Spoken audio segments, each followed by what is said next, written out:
I do 200 of these or more a year. So just in the last week or 10 days, UK, Israel, Scotland, back to UK, California, Indy, Kentucky, New York, Philly, and now Chicago.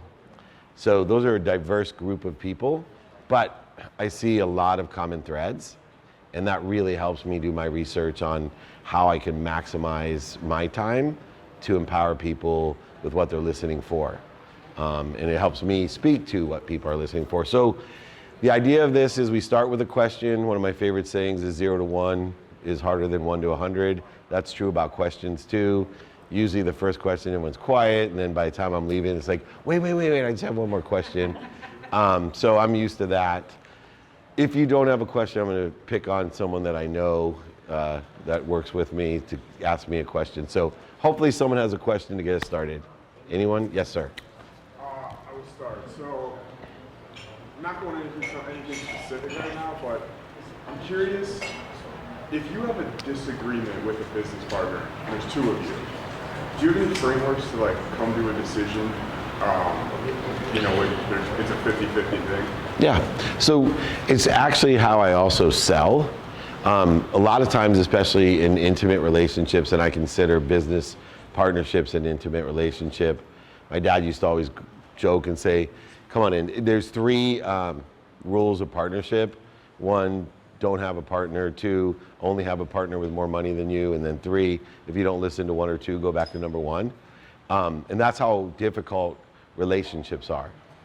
But when I have a disagreement with my partner, one, I check to see if it's a value-based disagreement, because now I want to pay a special attention to, are my values still aligned with my business partner? Because if we can't get our values aligned, we're destined for separation. Values are the most critical thing in any relationship.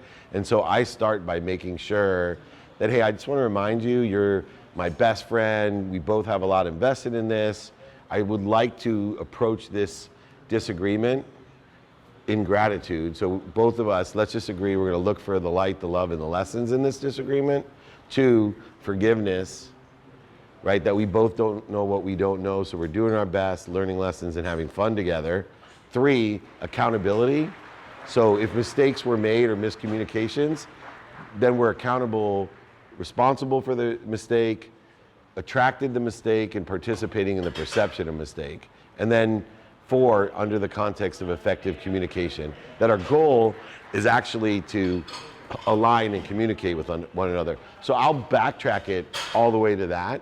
And I'll even do it sometimes, it drives my wife crazy, especially if she's really pissed, that I'll backtrack to the values of our relationship so that she knows that's what I'm looking for in whatever the disagreement is. Then I want to meet them where they're at. So let's start. Tell me, right, what the issue is. You tell me, not me tell you. You tell me where you're at with this. Okay, what do you like about that? In a variety of ways. What don't you like about it? At the core of what I've learned in selling, relationships, how human beings provide value to each other, I've simplified it to two ways, which makes my positioning in life easy. I'm here to give people more what they like and take away more what they don't like. Right? Because that's really how you provide value. And so if we don't know what you like or what you don't like, it's extremely difficult to provide value. So I start there. Okay, where are you at today? What do you like about where we're at today? What don't you like about it? And then we're providing value in that direction. And then if we're still in that disagreement, I can then share my side of it. Most of the time how I'm sharing is, hey, would it help you if? So I'm listening, and my goal is, would it help you if I gave you more of this, of what you like, or would it help you this because I'm taking away what you don't like?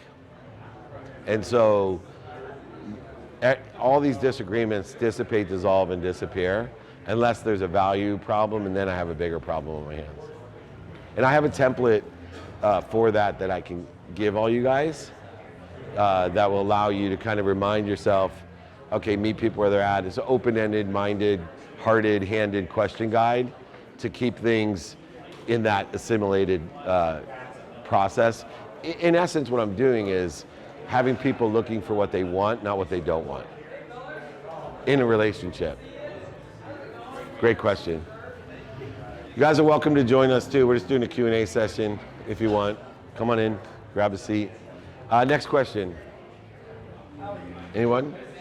Only one question? I go home? Oh, go ahead, Courtney. Okay, thank you, Dave. Would you explain, tying on to this question, how to hold people accountable when somebody gives you what they don't want and you're trying to reduce friction on what people want? Can you help me, give me an example that also then therefore holds them accountable to what they owe to the organization or the partnership or whatever it is? Yeah, so it's interesting, right? Can we actually have the power or the meaning of holding somebody else accountable? Because when we try to, a lot of times what we do is evoke what insecurities, separation, projection. So if we understand what accountability is, it's a lot easier to raise their awareness instead of hold them accountable, right? So what we want to do is say, hey, you know, what happened? That's where I start. What happened? And what was your role in that? Right? I'm not holding you accountable. I'm just raising your awareness to the accountability of either responsibility. So I would say, oh, and does that fall within the guise of, you know, what you were supposed to do? Or even the laws of attraction?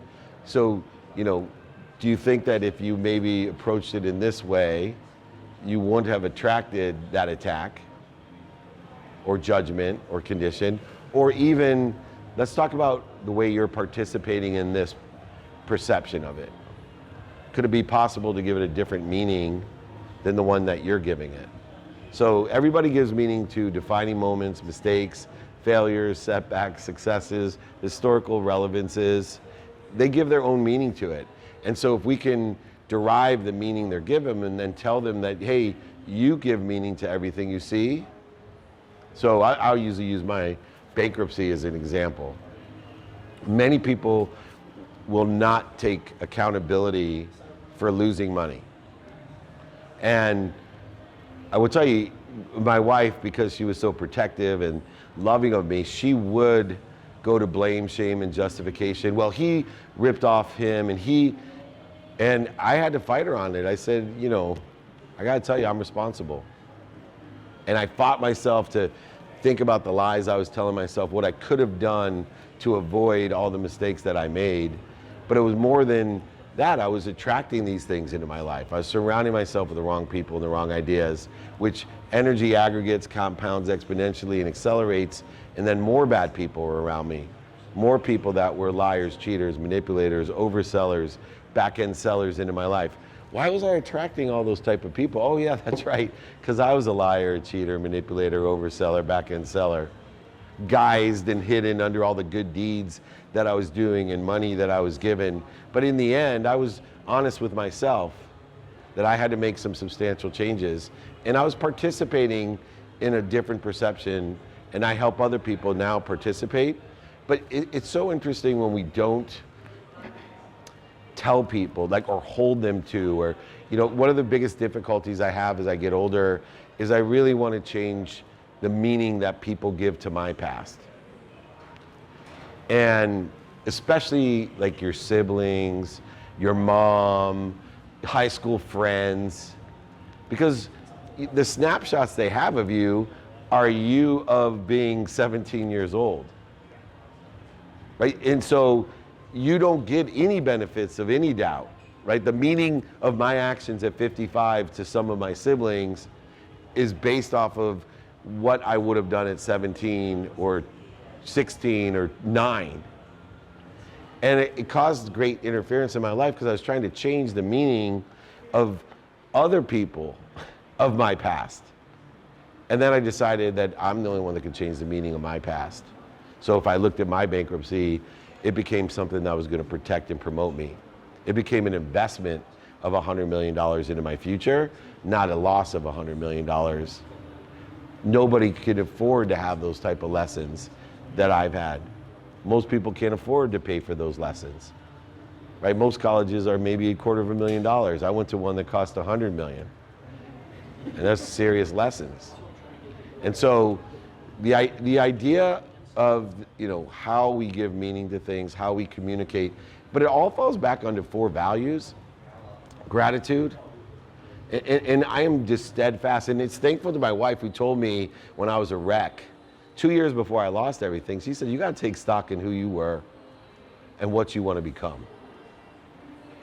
And I was like, shit, I don't want to, right? I still think, man, it was so hard to sit there and think about, how did I screw up my values? Values that I learned when I was 3. Say thank you, right? Be forgiving. My mom, when I was 3, used to even tell all my siblings, you're living below the line, baby. I was like, what? Blame, shame, and justification. We live above the line in this house. You take accountability for everything that happens in your life. That gives you control. Don't let other people control you. You want control in your life? Then you take responsibility for everything in it. The minute you give someone else control, you'll have an amazing amount of problems in your life. The minute you stand up and say, what did I do and what am I supposed to learn? The whole world changes. You have complete control. The fear dissipates, it dissolves, because no matter what happens outside of you, the uncertainty that is the only certainty of this world, of life circumstances, the common denominator of all life circumstances is uncertainty. You can't predict life circumstances. During COVID, it killed me when so many people were like, what are you doing with all the uncertainty? I was like, the same thing I did yesterday before COVID with all the uncertainty. Because I promise you one thing, if anybody can tell me what's going to happen tomorrow, I know how to make billions of dollars. You can keep yours, I'll give mine to charity. Just, that's a gift. There's no certainty. You know what the only certainty is? I'm accountable, and I'm going to learn from it. Awesome. Anyone else? Next questions? Yes, sir. How are you able to keep someone accountable, or if someone, let's say, does you wrong, how are you able to let them know that, yeah, you did me wrong, but not like too much of an asshole? Yeah. So how do we, once again, hold people accountable that have done something wrong to us? They may have attacked us, lied to us, cheated us, manipulated, stolen, been mean to us, talked behind our back, hurt our feelings. So almost under the same context, the only difference is that for me, I'm very pragmatic about my relationships. So when we ask the questions about, what happened, can we look at this in a forgiving way? I then look 2 things to create a criteria of a feeding or bleeding spectrum. See, I'm trying to surround myself with people that feed me so I can feed others and them more. Because one of the biggest misnomers in life is, hey, the more you give, the more you receive. It's true. But you know what everyone misses out on is you can't give more with less. So we, in our mind, think, oh, this is a bad thing that I'm receiving. Well, no, you know, this old saying, which is true, the more you give, the more you receive. Somebody forgot to tell people, you got to have something to give. Right? So like first responders, teachers, healthcare workers, military people, doctors, healers, right?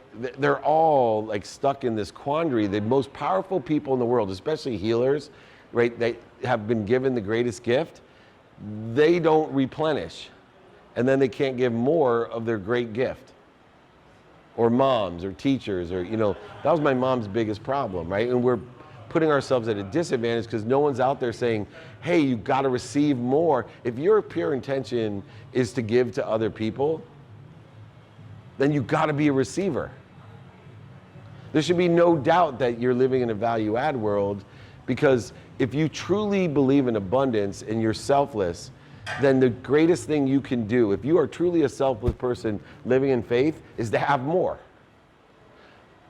Like, I don't want people who are scarce to have more, because they're just going to keep it for themselves. I want the healers and the first responders and the teachers and the philanthropists, I want them to learn how to ask, because I know what they're going to do with what they receive.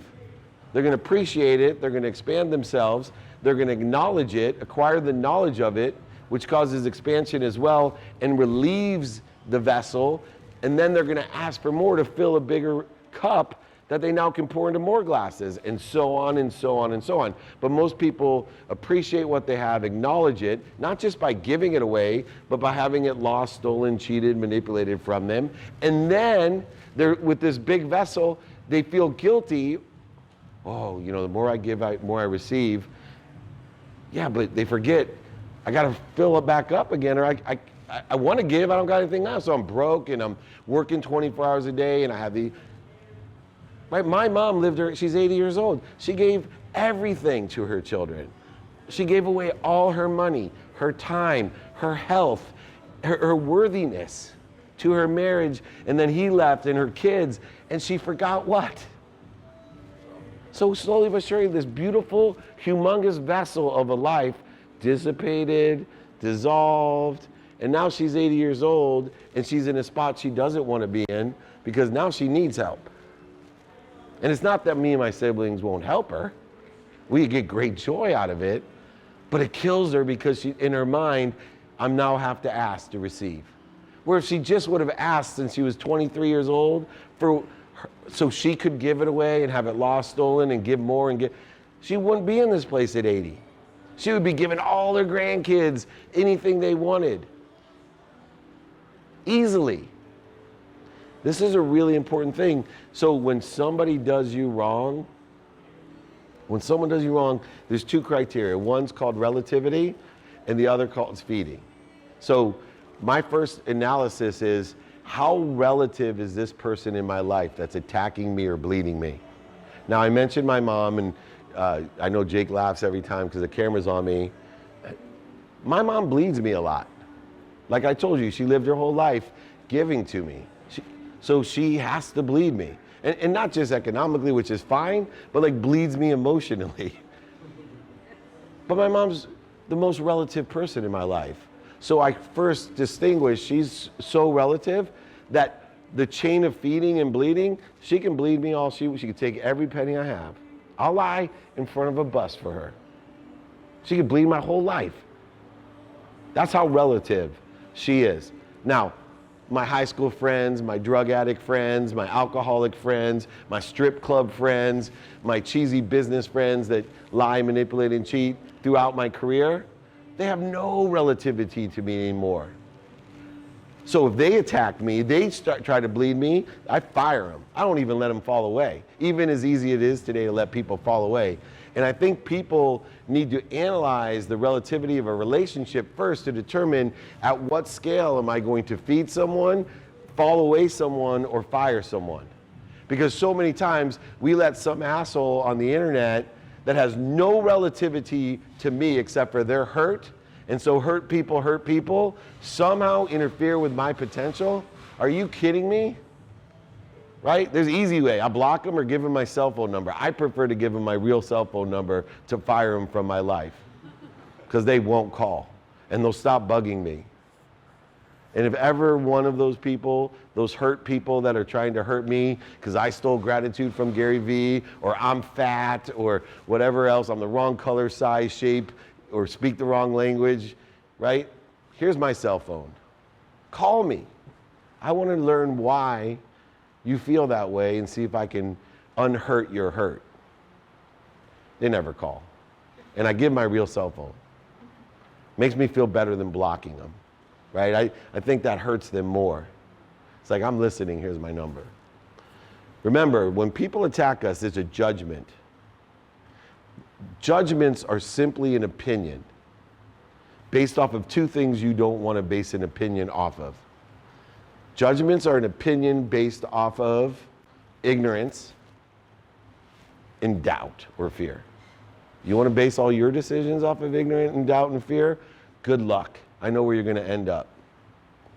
So why would you base your actions off of the opinion of someone else who's basing their opinion off of off of ignorance and doubt? And you let them steal your joy? You let them steal your joy? Not a chance in my life. I initiate how relative you are to me and then determine how much I'll let you feed me, fall away, or bleed me. Fire them. I have a saying, what you think about me It's none of my business. None of my business. What you think I'm interested in, I can learn from that. But what you think about me, none of my business at all. Great questions. Anyone else? Yes. Kind of going off of just receiving, as someone like who's starting out in the business and kind of navigating, what my craft is, how in terms of providing service or the people that I look up to and within an industry, can you do and continue to build that relationship when you don't necessarily have a service that you can exchange or provide? That's a great question. So we all have services and values that we can provide. There you go. Thank you, dear. She's wonderful. So we all have a service or value. The thing is, we're not being more interested than interesting. Why is it that more nannies and fitness professionals, trainers, end up getting businesses with billionaires, right? Oh yeah, well, I was the trainer of so-and-so and now I have, this business. Oh, I was the nanny and now I'm running, because it's quite simple. They have figured out what that person needs, right? So you have skills, knowledge, and desire. That's your essence, that's your frequency, that's your vibration. And so if there's someone who sits in a situation that you want to be in and you want to ask them for directions and relationships to accelerate the progress towards where you think you want to be, then ask them, hey, what are you doing today? What do you like about what you're doing? What don't you like about it? I'll tell you what I don't like. I wish I had more time. Well, why don't you have time? My nanny just left. Or I don't have a babysitter for a big gala. Oh, would it help you if, my cousin, she would love to babysit. Really? Hey, do you know anyone who can help me? I'm looking for an internship. Do you know how many times that is how? You have plenty. I'll wash your car. Can I drive you to the airport? I will tell you that 4 of my executives started as interns and they just said, hey, what can I do for you? And I said, look, I would rather pay you than an Uber to the airport and I'll give you a free coaching session. Oh, I'll be there. You don't have to pay me. No, I'll pay what I pay Uber. But they get 30 minutes to 2 hours, depending on traffic, of either shadowing me, listening to my calls, or getting a mentoring session from me. But what they're really getting is I know who they are. Where, all the interns that I have a mentor that's working with me and they're learning from them, and I can't learn about every single person that's in my mentorship or internship program. But if you drive me to the airport, and, those are the people that you can always provide something. But you have to be able to ask them, what are they doing to be where they are today? What do they like? What don't they like? Would it help you if? And then ask, do you know anyone that can help me? Because even if that person can't help you, there's one thing I know as I've elevated my frequency in my neighborhood, because my frequency is my neighborhood, that my neighbors have a lot of power now. Compared to when I was in my 20s, or 16, or even in my 30s. Right? Do you know anyone that can help me? You know what? I can't help you, but Rick Jordan can. Right? Multi-millionaire, great entrepreneur, has a top pot. Let me just call Rick for you. And then because Rick and I feed each other, I said, oh, I got this wonderful person. I know you're looking for someone like Jake. Right? And everyone's like, I'd love to have Jake's job. Which, by the way, if he continues on, no, I'm kidding. I love Jake. But right, so many people tell me, where do I find a Jake? And then all of a sudden, someone's like, I want to be your Jake. Do you know anyone that can help me? I'm like, hey, I got a Jake. One Jake is enough. Right? Don't change 2 problems for 1. But Rick's looking for a Jake. Because I hang out with people that are like me that need a Jake. And all of a sudden, your life changes. How'd you get this job? Oh, I wanted to work with David Meltzer, but he didn't have anything, so he introduced me to Rick Jordan, Tom Bilyeu, Ed Milet, whoever else we're working with, Joe Dispenza, Sadhguru, whoever it is. Those guys weren't in my neighborhood 10 years ago. I was watching them on movies and TV. Jack Canfield, Bob Proctor, John Asseroff, Tony Robbins. Right? I share stages. I'm in their neighborhood now. Right? I'm like the Jeffersons when it comes to thought leadership. I'm Sherman Hemsley. Now I know who's old. The kids are like, who's that? Good. All right, next question. Yes, sir. So I discovered you last week on an episode. We're old friends, man. In my lab. And alignment's crazy because you're here in Chicago, so like this is my one. During that interview, you spoke about Wayne Dyer. Yes. And you just spoke about, being fed. How did his teachings, transform your life? Well, first of all, I listen to Wayne Dyer every day. And at one point in my life, Carlos Castaneda's son came into my office and he said, I love this book. And he said, you need to meet Wayne Dyer. So I've met Wayne Dyer, but I don't know Wayne Dyer. And I said, I listen to Wayne Dyer every day. I've listened to Power of Intention. I've listened to Change the Way That You Look at Things. I've listened to I Am every single day, including to today.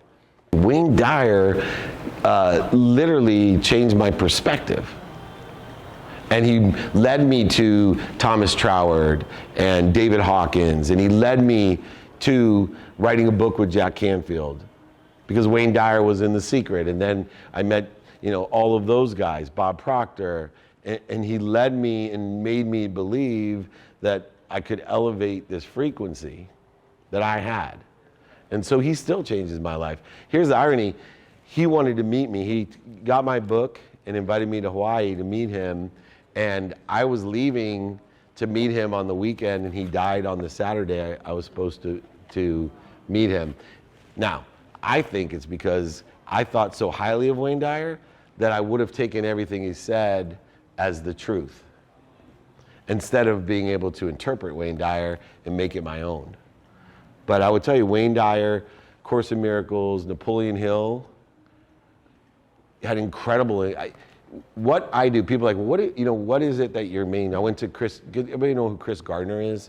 Pursuit of Happiness. So I was at Chris's penthouse this morning, and he's like, so tell me, Dave, what is it that you're doing? What can I help you with? And it's an interesting question, because I'm just on a mission. I'm Napoleon Hill.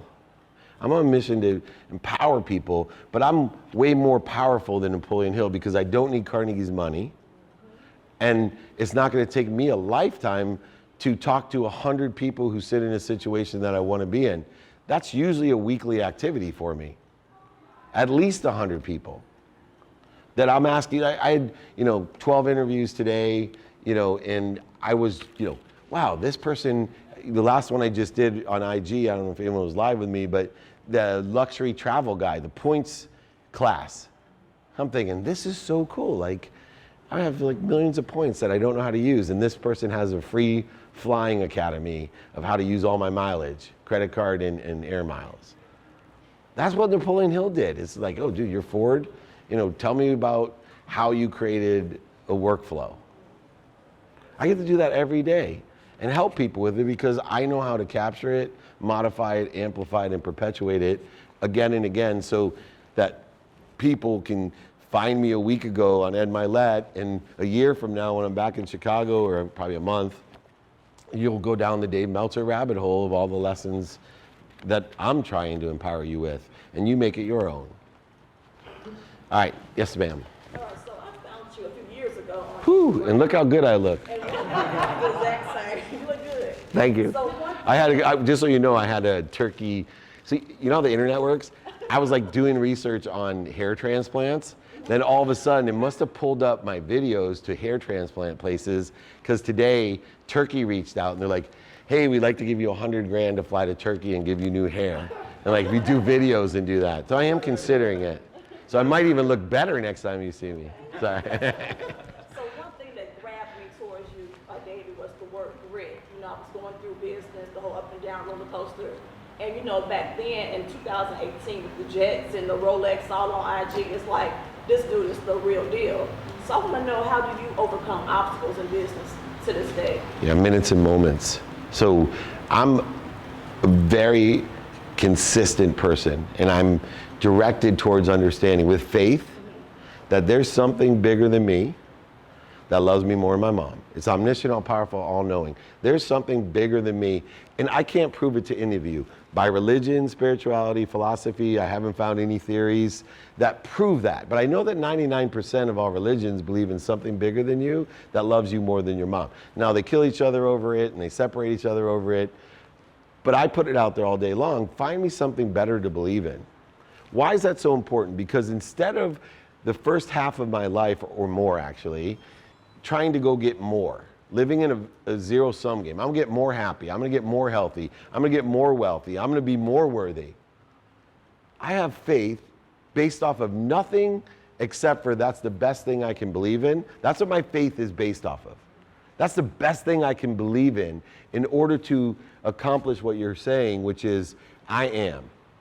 I am happy, healthy, wealthy, and worthy because I am co-creator with the omniscient, all-powerful, all-knowing source that loves me more than my mom, and I'm just too stupid to understand the shit that's going on, what you call the challenges, setbacks, failures, voids, shortages, obstacles, mistakes, successes, defining moments, and relative historical events that seem to challenge me. And we make this shit up. So by shifting the paradigm of saying, I'm part of something that's value added, not zero-summed, an infinite, abundant, all-knowing, unified system of thought, when shit happens to me, which it does every single day, I got 3 daughters in their 20s, for goodness sake. You know shit happens to me. I just say to myself, I am. What am I doing now to interfere with it? And I practice just spending minutes and moments when I get kicked in the face. Just minutes and moments saying, okay, breathe. I have no need to be right. I have no need to be offended, guilty, worried, anxious, frustrated, separate, inferior, superior, resentful. I have no reason at all. I know what I want today. I know who I can help, who can help me, and how to get it done. And I'm going to reprioritize my day outside of this negative interference because I love living as part and parcel to the omniscient, all-powerful, unified, infinite system of thought that brings me more than enough. Not just enough, where I'm buying things I don't need to impress people I don't like. Not enough, where I'm a victim. I lost everything. Why is God punishing me? No punishment. I was protected and promoted. This philosophy that I believe in said, hey, Dumbo, you're going to end up dead. You think that you know what you know. You don't know what you don't know. Just like when you're a little kid and you reach out to touch a fire, and your mom may have been like mine, never yelled. She's a consummate kindergarten teacher, right? Everybody, sweetie, everything, and never hit anyone.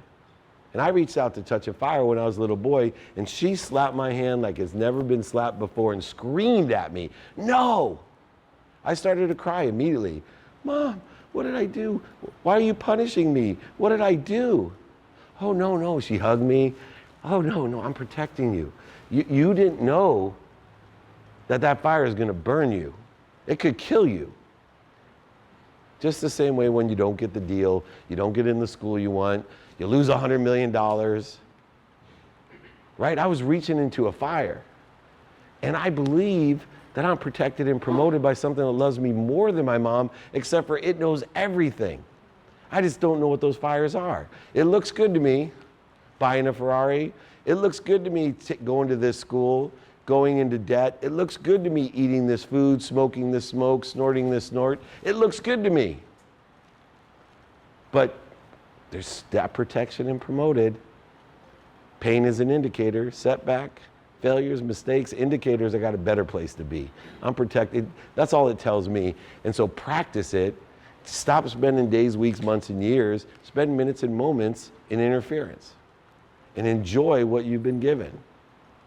I have the outcomes to at least solidify some evidence that what I believe based off of arbitrary and capricious faith works. Just outcomes. But I can't prove it. But nobody's ever come up with me, and please tell me, if you could think of something better to believe in than something that's omniscient, all-powerful, all-knowing, that loves you more than your mom, I'm in. I challenge you. Tell me something better to believe in. I don't even need you to prove it.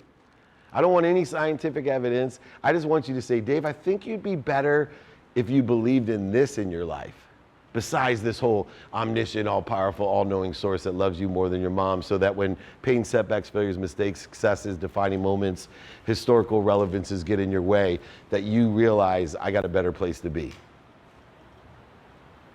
Please help me, because I'll teach that. All right, next question. Yes, sir. My name's Michael. I'm Serafina's brother. Are you? Yes. Can I just stop everyone? Serafina works with me. They honored me at San Diego State as the Entrepreneur of the Year, and I spoke there, and this beautiful girl, 19 years old, comes up to me with a camera. She's like, "We mind if I film you?" I'm like, "No, that's fine." She goes, I listen to Bob Proctor every day, Mr. Meltzer." And I go, "How old are you?" She said, 19. I go, "You're hired." She goes, "I didn't even ask. I wanted to work." I go, "Trust me, any 19-year-old that's listening to Bob Proctor every day, I can deal with. It's better than a Jake." Jake, you know who Bob Proctor is? I know Bob Proctor. Okay, good. All right, go ahead. Anyways, I brought like 3 entrepreneurial-minded friends with me. Thank you. We all have our own businesses. We're just starting off. We're all in our early 20s. I just wanted to ask you, like, with all the networking and all the people you've met, what's like the common trait or theme in like someone young that wants to create value to the world? Yeah, so I'm blessed. If anyone's listened to the podcast, I've had 1,500 of one, thousands of interviews. There is one common denominator of billionaires, millionaires, entrepreneurs, celebrities, athletes, entertainers, happy people. And it's one simple thing. You must have the desire to be what you must be. Not what other people want you to be, not what's missing, not what you don't have. Those people that have a desire that they must be what they can be, I promise you, will live in abundance. They'll figure it out. They may not figure it out today or tomorrow, but eventually people, whether some dude in their 20s, some 30s, some 80s, like Orville Redenbacher, right, that decides in his 70s he's gonna start a popcorn company, but he always had the desire that he must be what he can be. He is never, and you should never limit your own self-image. Those people who have a desire to be what they must be can never limit their own self-image. You will never overachieve your own self-image. One of the scariest things that I see today is that for the first time, because I speak to a lot of kids, for the first time, technology overachieves their imagination. That is not good. When technology exceeds your imagination, that's not good. And I've experienced it. I went to Singer Automotive, not happy I had to go because I landed from like Dubai, and they gave me an hour right after I landed to go into, tour this facility of the first 3D printed car. And I saw, when people say 3D printer, I literally thought, like, how do they print a car? And I'm thinking it's a printer like that. Just so you know, it's 50 yards by 50 yards with these big, humongous orange arms that basically assemble and spew material, into molds. And you could have a Ferrari in 12 days fully tested. Better engineered than a Ferrari itself. It beat the Fontana track record by 6 seconds, not 0.6 seconds. But the scariest thing when I walked in, because I'm challenging myself all the time to think bigger, to be infinite, is I walked in and said, whoa. I couldn't even imagine this existed today. That technology exceeded my imagination, even though I have a desire that I must be what I can be, even though I teach people that you can never overachieve your own self-image. That's how powerful technology is, and that's how limiting we are. So have a desire that you must be what you can be, not what other people want for you, not what's missing, not what you don't have. Focus in on that every day in a trajectory where you think you want to be, giving meaning to your past aligned with that trajectory. Great question. All right, next question. Oh my goodness, what a bright room. Anyone? I bonus people for asking questions. I have a question. So you talk a lot about Napoleon Hill. Yes. I'm a huge fan. We talk about desire, push this desire, and I will carry on. I have Think and Grow Rich and Law of Success. And recently I've discovered like information around Napoleon Hill not being a scam artist, right? Yeah. And I started to just dive deep, and I'm like, oh no, it was like shattering because it was conviction and like reading the laws. Have you ever seen that? And just what are your honest thoughts about some of that information? What I think of Napoleon Hill is none of my business. It's none of his business. Look, I'm more illuminating about my truth. Someday they may In my dream, use this book like Napoleon Hill. People keep on reading it. And yet you can find out that I abused drugs. I was a cheater, liar, manipulator, overseller. I lost all my money. List, right? When I was 7 years old, I stole money from my mom, had to go to the grocery store to find out she didn't have enough money for food because I stole money out of her wallet. Who the fuck wants to read Dave Meltzer? Who cares? Napoleon Hill's a human being. I'd like to talk to Jesus Christ's brother. See what he was like when he was a kid. Did he sit on your chest and spit at you? I don't care who writes this stuff if it has the meaning that I need to have in order to be a better person, because they made so many mistakes. But I have one of my friends, Damon West, is that his name, Jake? Damon West, right? He was a drug addict. He was a quarterback at Texas A&M, became a drug addict, ran a whole like thief scam with all the other drug addicts. They broke into people's houses, got a lifetime sentence for it. But man, does he teach kids today, right? He's out of jail. So yeah, it's really important to be forgiving. You can leave them on the fall away and fire from your life, but just because you may have made huge mistakes doesn't mean certain things you do aren't good things that you can learn from. Yes, sir. Where do you draw the line between making your responsibility for others to be more connected? Because obviously it means a lot to you to raise people up with vibration and all that. But where do you draw the line as far as like when it's affecting you, trying to enlighten someone and bring them up? Yeah, there's a danger in trying to empower others to be happy, to trying to help other people. As a boss, a lot of you probably experience this, and you have really good intentions, but you want more for them than they want for themselves. It's one of the hardest parts about being a parent, right? The most ignorant, arrogant people in the world aren't the haters on the internet, it's parents, because they're so afraid for their children and they want so much for their children that they give them bad advice because they don't know what they're talking about. I try my best not to be ignorant and arrogant, because if I give advice to my kids as they get older, it's based off of fear. I don't know what I'm talking about. I don't know whether or not that kid should go to college or not. I do know what college was like for me. I'm on college's campus today, probably have some benefits that I can offer you, but make your own goddamn decisions based off of your own timing and risk tolerance. And so for me, I catch myself with a need to be offended because it takes, look, another thing, Dennis Waitley, you're young, wouldn't know who he is. Dennis Waitley had a great saying, I'm planting seeds under trees I may never sit under. One thing I do know, whether or not I've empowered you or not, that there's something I said or will say in that speech that has planted a seed that 20 years from now may be watered by someone else. And I don't need credit. Right? One of my favorite stories about my daughter went to Indiana University, came home her sophomore year, and she's like, Dad, my favorite professor, he sounded just like you. He goes, he has a great quote. I'm like, what is that? Be more interested than interesting. I was like, well, that's funny because that's my quote. Like literally, I know you don't listen to me, but I literally end everything with that. Really? But it planted a seed.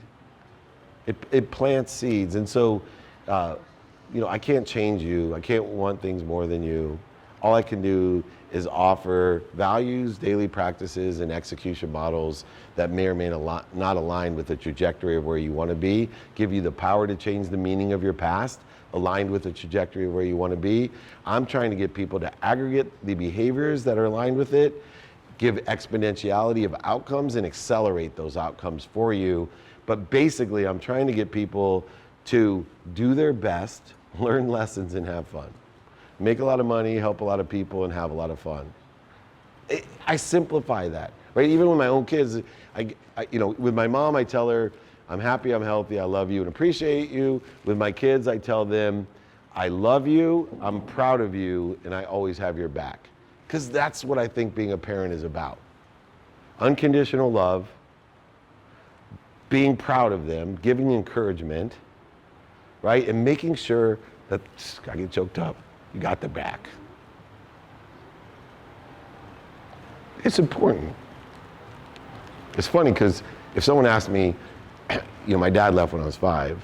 I had a friendship with him later on in life, good friendship, but never told me he loved me, never told he was proud of me, and I never felt like he had my back. It's funny, those are the 3 things that I want for my kids. I tell them every day, 1 minute a day is worth more than an hour on a Saturday in everything in my life. I got time for one more question? Oh, okay. Yes, sir. Oh, wait, let me take this one and I'll make it 2. Go ahead. Yeah, you mentioned the daily practice. Well, first of all, you know everything about me, so I don't know why you're asking me a question. I'm learning. What's my birthday? January 11th. Yeah. 111. But you mentioned daily, thank you for doing this, really beneficial. But you had mentioned daily practices. And I know in the periods leading up to bankruptcy, like after you and your wife had that, where she came to you and said, hey, things got to change, and you started rebuilding yourself. That's a nice way to put it. What did your daily practices look like in that period? And as you've grown and evolved, what do your daily practices the look daily practices when I first started in my transformation or expansion started with 4 values, nothing more. It was, okay, you're going to be grateful. So I started, my first daily practice was say thank you before I went to bed and thank you when I woke up. Why? Because she told me to take stock in who I was, and my mom used to make me, as poor as we were, list out what I was thankful for before I went to bed, programming my mind in gratitude, and then waking up at a higher self by being grateful. If I came downstairs, she'd make me go back upstairs if I wasn't grateful. That is not the attitude of gratitude. Get upstairs, say thank you until you're ready to eat breakfast with me. We're not having that in the house. So it started with gratitude. That was the first practice. Then it led to the forgiveness side. I didn't call it empathy. It was more sympathy, but I considered it forgiving. Like, how could I forgive myself for all the shitty things I've done? And then the accountability was a big one.